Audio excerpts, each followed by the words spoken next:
Graça e paz, amados. Jesus abençoe grandemente a vida de cada um de vocês. Jesus abençoe grandemente a vida de cada um que nos acompanha através do online. Que Deus seja sempre abundante na sua vida. Muito obrigado pelo carinho, por mais uma vez nos deixar entrar no seu lar.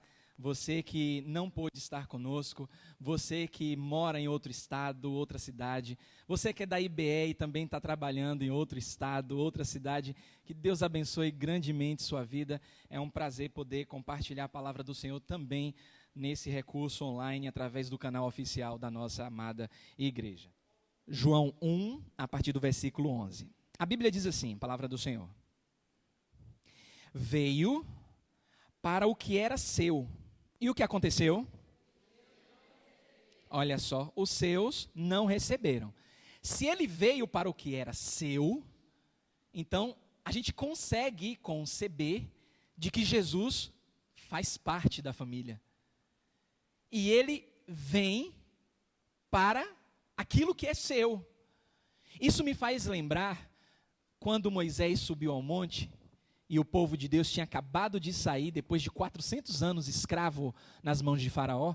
Deus deixou claro algo surpreendente em Êxodo no capítulo 19. Deus disse assim, olha, toda a terra é minha,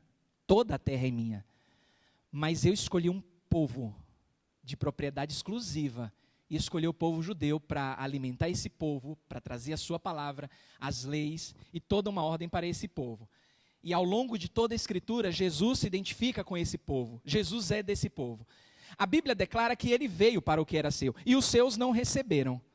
Só que aí vem um parêntese, olha que coisa maravilhosa. Versículo 12, a Bíblia traz aqui, mas a todos, olha só, a todos quantos o receberam, deu-lhes o poder de serem feitos filhos de Deus, a saber, aos que creem no seu nome. Então é muito importante isso aqui, porque tem uma ideia relativa e exclusivista de que Deus é apenas para os judeus. E era isso que acontecia, porque toda a terra é do Senhor, mas ele escolheu um povo para ser propriedade sua. E ele disse, eu sou desse povo, esse povo é meu, o restante é gentil. Só que ele vem para os seus. E de uma forma ingrata, a sua própria família, o povo escolhido diz, não queremos mais a sua presença, não queremos mais o Senhor. Então, se a própria família escolhida não quer mais, a gente precisa de algo sobrenatural, porque essa família que não quer mais, o próprio filho que é membro da família e que estava ausente por um período de tempo, precisamos de algo sobrenatural para que haja o convencimento daquele que se declara propriedade de Deus, como judeus, e daqueles que nem eram propriedade de Deus, que eram conhecidos como gentios, que estavam no mundo sem Deus, alheio aos mandamentos, eram apenas criaturas. E aí a Bíblia diz que todos quantos o receberam, receberam quem, irmãos? Está falando de quem? Jesus. Então a Bíblia é muito clara, ela é didática, ela é dinâmica, ela é pedagógica, mas aí fica uma dúvida, por que que as pessoas não conseguem entender algo tão óbvio? É aí que o nosso tema do ano, ele envolve minha vida, a igreja e o quê? A obra do Espírito Santo. Durante, se for vontade do Senhor, foi lido aqui que um dia para Deus é como 1000 anos e 1000 anos como um dia. No tempo do Senhor, no tempo que Ele nos proporcionar em 2024, nós estaremos muito focados em trazer a presença real do Espírito Santo ao nosso convívio. Pastor, o Espírito Santo já habita na minha vida. Fica meio redundante e lógico trazer alguém que já habita. Será que Ele habita mesmo? Será que aquele Consolador que Jesus Cristo disse que quando fosse ao céu, que Ele enviaria, de mesma essência, mesma natureza, que nos faria lembrar de tudo que Deus nos ensinou a respeito da vida eterna, da salvação, do homem, do pecado, do mundo, Jesus Cristo disse, eu vou, mas não deixarei vocês órfãos. Será que esse Consolador de fato faz parte da sua vida? Porque a gente vai resgatar isso. Trazer o Espírito Santo para andar conosco nessa habitação maravilhosa, porque a própria Bíblia diz que mesmo para aqueles que têm o Espírito Santo, é possível deixar ele de lado, apagando o Espírito Santo. A Bíblia diz: não apagueis o Espírito. Então, nós vamos mergulhar com profundidade nesse entendimento dessa maravilhosa pessoa, tão incompreendida, muitos até chamam de uma força qualquer, mas é uma pessoa. O Espírito Santo é uma pessoa, dotada de sentimentos, dotada de vontades, dotada de emoções, inteligência. E muitos não conhecem, não se deram conta de como é importante entender como o Espírito Santo, ele age. Quem é o Espírito Santo? E aí Deus diz na sua palavra, a todos, olha, os seus não receberam, mas a todos, versículo 12, quantos o receberam a Jesus, deu-lhes o poder sobrenatural de serem feitos filhos de Deus, a saber, os que creem no seu nome. Aí isso aqui é mistério de Deus, mas é tremendo, é maravilhoso. Porque o versículo 13, a palavra do Senhor nos diz assim, ó, os quais, quem são esses quais? Aqueles todos que está no versículo 12. Os quais, esses todos que receberam a Jesus, eles não nasceram de que forma, irmãos? Do sangue. Não é porque faz parte da família judaica que agora é salvo, tem a sua salvação garantida, é judeu. Filho de crente não é crentinho. Filho de peixe é peixinho, mas filho de crente não é crentinho. Os quais não nasceram do sangue, não nasceram da vontade do quê? Da carne, e nem da vontade do homem. Não é um lindo dia que vai fazer com que você simplesmente diga: hoje eu quero receber Jesus como meu Salvador na minha vida. Hoje eu vou dar uma chance para o Espírito Santo andar do meu lado. Não é assim que funciona. Parte de cima para baixo. Não é da vontade do sangue, não é da vontade da carne, não é da vontade do homem, mas de Deus. É aqui que começa a fazer sentido a ação sobrenatural do Espírito Santo. Se é algo que parte de cima para baixo, eu tenho que entender que não é pela minha vontade, é pela vontade de Deus. E se eu não escuto a voz de Deus, eu não vou agir com prudência. Pelo contrário, eu vou pegar versículos da palavra do Senhor, vou distorcê-los e dizer: olha, eu tenho que aproveitar todas as oportunidades. Você tem familiares incrédulos. E eu acredito que muita gente, assim como eu na minha nova caminhada cristã, no início dos anos 2000, eu queria converter todo mundo no meu lar. Eu queria, porque eu achava que o poder de convencimento era meu, mas eu não entendia. Eu achava que eu poderia dizer: olha, você tem que aceitar Jesus, porque no poder da unção, da palavra, você vai receber. E Deus dizendo o tempo todo, e eu sem escutar a voz dele, porque neófito, Deus dizendo: não é assim, Marcelo. Eu é que faço a minha vontade, é no meu tempo, na hora certa. Eu posso te usar como instrumento. Você é um instrumento, uma carta viva, mas o poder de convencer é meu. Irmãos, é muito importante entender como é que o Espírito Santo, ele nos torna filho de Deus. Porque quando a gente entende isso me leva a um patamar de participação da natureza divina. Qual era a sua natureza antes de você conhecer a Jesus? O que era que você fazia antes de conhecer a Jesus? Eu posso listar um monte de coisas aqui que vocês irão se escandalizar, mas não vou fazer isso, eu tenho que ter prudência. Mas tem uma mudança de natureza. Eu nasci no pecado, como todos vocês nasceram. O Espírito Santo, ele começa a habitar na vida do crente. Essa nova natureza tem que ser evidente. E essa nova natureza começa aqui, no coração. A minha maneira de pensar, a minha maneira de falar, a minha maneira de agir, serão indicadores de que o Espírito Santo está perto, está andando comigo. Se a minha maneira de pensar, falar e agir continua como na velha natureza, o Espírito Santo não está perto de mim. Ou eu sou crente e abafei e apaguei a obra do Espírito Santo, ou eu nunca fui crente, porque não há mudança, não há sinais de mudança. Então eu tenho que entender como é que isso funciona. Porque se o Espírito Santo me torna filho de Deus, eu vou para as Escrituras e vejo o que ela declara a esse respeito. Abra sua Bíblia em Gálatas, capítulo 3. Ministrar acerca do Espírito Santo é algo desafiador, requer muito discernimento, sabedoria, porque a nossa percepção de pessoa, ela é clássica. Por exemplo, eu convivo com 2 pessoas no meu lar, a minha esposa e o meu filho.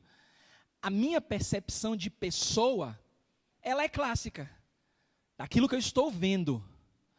Mas o Espírito Santo é especial. É uma pessoa especial. Então a minha percepção dessa pessoa tão real e tão viva no meu convívio, ela tem que ser clara, porque se ela não for clara, eu vou começar a escutar outras pessoas falando, e por conta dessa percepção distorcida, eu vou achar que é o Espírito Santo falando. E aí eu vou correr sérios riscos.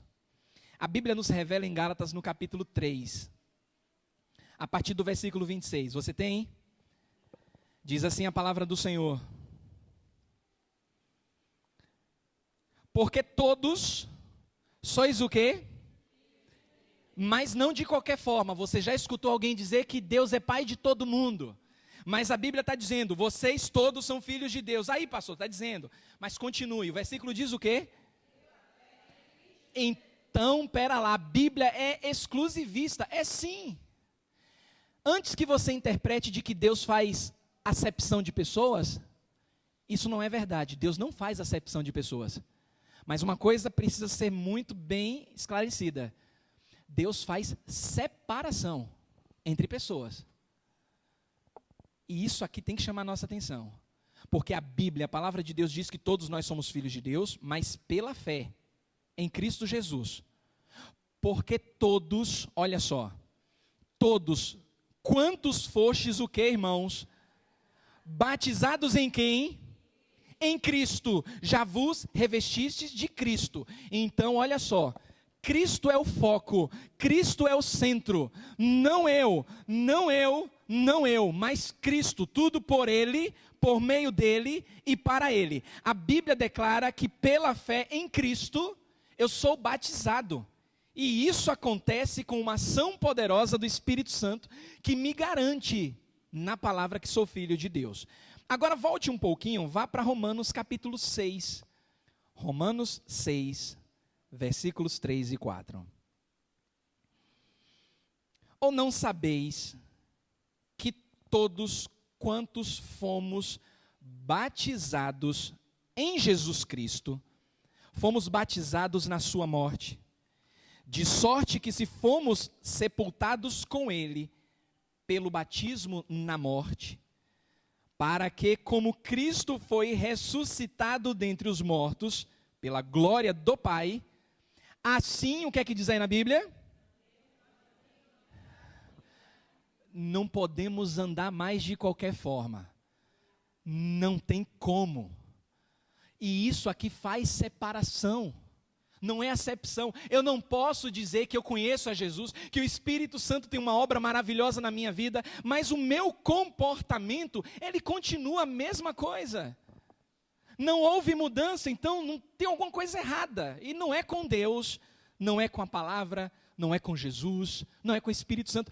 É alguma coisa com a própria pessoa. Meu Deus, eu digo conhecer ao Senhor, mas eu continuo fazendo as mesmas coisas. E pior, sem nenhum peso na consciência. É para chamar a atenção. A nossa atenção tem que ser chamada, porque se fomos batizados com Jesus, em Jesus, na sua morte, para que por meio da sua ressurreição possamos ser ressuscitados também, a Bíblia ordena a andar em novidade de vida. O crente não é aquela pessoa que anda, que é careta, anda com a Bíblia debaixo do braço o tempo todo. Eu fui ministrar para jovens no domingo aí, dos festivos de carnaval, lá em Stella Maris. Eles acamparam, jovens de Stella Maris acamparam lá mesmo na igreja. Eu fui convidado, tanto pela manhã quanto pela noite, para ministrar a palavra do Senhor lá. E foi interessante, porque alguns jovens são novos lá, chegaram lá novos. E aí, de repente, vê uma ministração da palavra de Deus ao seu entendimento. Eles tiram aquele estereótipo de que pastor, de que crente tem uma vida medíocre, uma vida de falsa humildade, aquela coisa de Bíblia debaixo do braço, que o crente não é inteligente. Nada disso. Você é como um crente normal, como qualquer outro. Tem as suas vidas, a sua rotina secular, não mundana, o que é importante também separar. Mas você anda em novidade de vida. Novidade de vida também foi ver os jovens lindos da nossa igreja, toda a equipe, no período do carnaval, na segunda-feira, fez um sol aqui, mas depois eu fiquei sabendo que eu levei a chuva para lá, com a minha esposa. Quando eu saí de lá, parece que caiu cacau lá, não foi isso? Mas quando eu cheguei lá, vi aqueles jovens brincando numa surpresa, estavam na piscina, se divertindo, uma alegria. Eu disse, Senhor, isso é vida cristã, eles não perdem a essência, mas estão em novidade de vida. Estavam brincando, se divertindo na piscina, toda a equipe de apoio lá preparando o rango. Não fiquei para o rango porque já tinha almoçado aqui, mas foi um rango tentador, um churrasco, os mestres churrasqueiros aí, Arnaldo, Sérgio, Léo também estava dando uma força. Mas foi lindo de ver aqueles jovens. Eu não cheguei lá numa comunidade, a casa também, muito aconchegante, a casa, depois vocês terão novidades aí do que aconteceu lá, mas foi muito confortante ver que eles estavam vivendo ali a presença de Deus, no momento de bênçãos que Deus pôde fazer com que eles viessem a usufruir, mas na essência da novidade de vida. Quando eu entendo isso, eu começo a ter participação ativa na natureza divina, é isso mesmo. Não que você seja pequenos deuses, mas por inferência, se somos chamados de cristãos, e a Bíblia fala que era um termo pejorativo que foi usado para os seguidores de Jesus, e a gente sabe que Jesus é o Filho de Deus, o próprio Deus encarnado, então eu tenho participação com a natureza divina. Olhe que peso de responsabilidade. O divino, pelo poder do Espírito Santo, habita em mim. O mundo não conhece a Deus porque ele veio para o que era seu e os seus não receberam. Como é que você acha que o mundo vai ver Deus? Na sua vida, no seu andar. Jesus Cristo disse, olha, brilhe a vossa luz. No meio de quem? Da igreja apenas? No meio dos homens. Para que as pessoas ao olharem para você, elas enalteçam quem? Você? Não, enalteçam o Pai. É o Espírito Santo habitando em nós. E a gente começa a refletir a natureza divina. E isso é muito importante, porque às vezes a gente fica pensando assim, meu Deus, eu estou numa caminhada, não tenho tido experiências com Deus, não tenho escutado a voz de maneira clara do Espírito Santo, eu quero aprender isso. Será que isso é possível? Porque é bem verdade que, mesmo diante de um ensino como esse, algumas pessoas podem se assustar. Começa a se confrontar e dizer, meu Deus, eu estou muito distante daquilo que Deus quer de mim, não sei por onde começar, não sei o que fazer, independente da sua idade, mas olha que consolo nós temos e encorajamento na palavra do Senhor. João, o Evangelho, capítulo 16. A palavra do Senhor nos diz no versículo 13, mas quando vier aquele Espírito de verdade, ele, olha só, fará o quê? Vos guiará em toda, não é em parte, não é em alguma verdade, vos guiará em toda a verdade. Por quê, irmãos? A Bíblia diz, porque não falará de si mesmo, mas dirá tudo o que tiver ouvido e vos anunciará o que há de vir. Agora, volte para o capítulo 14, capítulo 14 de João, no versículo 26. Mas aquele Consolador, quem é? O Espírito Santo. Repare como ele é tratado como pessoa, como tem que ser. É uma pessoa. Aquele Consolador, o Espírito Santo, que o Pai enviará em meu nome, vos ensinará todas as coisas, vos fará lembrar de tudo quanto vos tenho dito. O Espírito Santo é sobrenatural, é uma pessoa, a gente tem que resgatar, tem que trazer para perto, ele tem que falar conosco e ele fala, a gente precisa ouvir o Espírito Santo, porque ele vai ministrar os nossos corações, ele nos dará entendimento, nos dará sabedoria, nos fará nos portar sabiamente nos nossos lares, nos nossos trabalhos, faculdades, escolas, na igreja, porque quem é guiado pelo Espírito Santo ouve a voz do Espírito Santo e se porta. A obra é do Espírito Santo. Aí eu ouvi alguém dizer assim, pastor, mas a gente tem que correr contra o tempo está passando, a gente é responsável por aquela vida que a gente deixou de falar. Se você pensa assim, como eu pensei no início da minha caminhada cristã, você não vai nem conseguir dormir. Meu Deus, eu tenho a responsabilidade e agora eu estou fazendo isso quando eu deveria estar evangelizando. Meu Deus, eu estou lendo o livro enquanto eu deveria estar evangelizando. Meu Jesus, eu deveria estar evangelizando, mas eu estou aqui com minha família. Você fica louco. A Bíblia fala que há tempo para todas as coisas. Tempo para trabalhar, tempo para se divertir, tempo para se alegrar, tempo para chorar. Você não tem o poder de converter, mas você pode aproveitar as oportunidades que Deus lhe apresenta. E aí você tem que estar sensível à voz do Espírito Santo. Porque não pediram a razão da sua fé, não fale. Aí alguém diz assim, vem cá, você crê em Jesus, eu vi você falando de Jesus e tal, quem é esse Jesus? Opa, agora você larga tudo. Agora é a hora, agora eu vou falar. Você pediu, eu vou falar. Mas assim, respeite, viu, por favor, porque você me pediu. Aí você, pau, Bíblia, fala de Jesus, porque o Espírito Santo vai te fazendo lembrar, vai trazendo à memória um monte de coisa que você aprendeu. E quando menos você esperar, o Espírito Santo vai lá e pelo poder de Deus, porque não é por força, por violência, vontade da carne, do sangue do homem, o Espírito Santo vai e convence aquela pessoa do pecado, justiça e juízo. Ou você acha que não foi isso que aconteceu com você? Comigo. Que passei a minha vida, os meus 19 anos, rejeitando a Deus, achando que podia rejeitar. Não, eu sigo Deus da minha forma, na minha casa, Deus é pai de todo mundo. Eu leio minha Bíblia, sempre leio lá no Salmo 91, eu sempre lembro do Salmo 23 também, a Bíblia está lá abertinha. Faço a minha oração. Não é assim. Você faz a sua parte, descansa em Deus, e o poder sobrenatural vai agir na vida daquela pessoa, assim como agiu na sua vida. Agora, para isso, escutando a voz do Espírito Santo, tem coisas que dependem de você. Abra sua Bíblia em Efésios capítulo 4, a partir do versículo 30. Você tem aí? Diz assim a palavra de Deus, deixa o Espírito Santo falar ao seu coração. E não entristeçais o Espírito Santo de Deus, no qual estáis selados para o dia da redenção. Toda amargura, e ira, e cólera, e gritaria, e blasfêmia, sejam tiradas dentre vós, bem como toda malícia. Antes, sede uns para com os outros, benignos, misericordiosos, perdoando-vos uns aos outros, como também Deus vos perdoou em Cristo Jesus. Pastor, é difícil seguir isso aqui, muito difícil. É difícil? Eu sei que é. Vai lá para Atos capítulo 1. Atos capítulo 1. Eu costumo dizer que Atos, como é conhecido Atos dos Apóstolos, eu costumo dizer que é o Evangelho do Espírito Santo.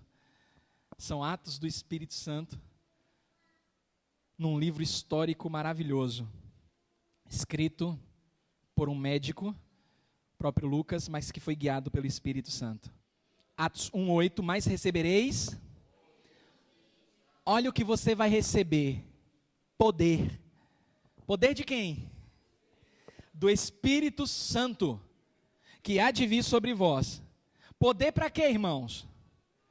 E ser-me-eis testemunhas, tanto em Jerusalém, como em toda a Judeia e Samaria e até aos confins da terra. Você vai receber, se não recebeu, vai receber poder de Deus para testemunhar, para falar do amor de Deus, Poder para que haja mudança na sua maneira de pensar, falar e agir. Poder de Deus para transformar completamente a sua natureza. A sua natureza pecaminosa começa a passar por um processo de transformação.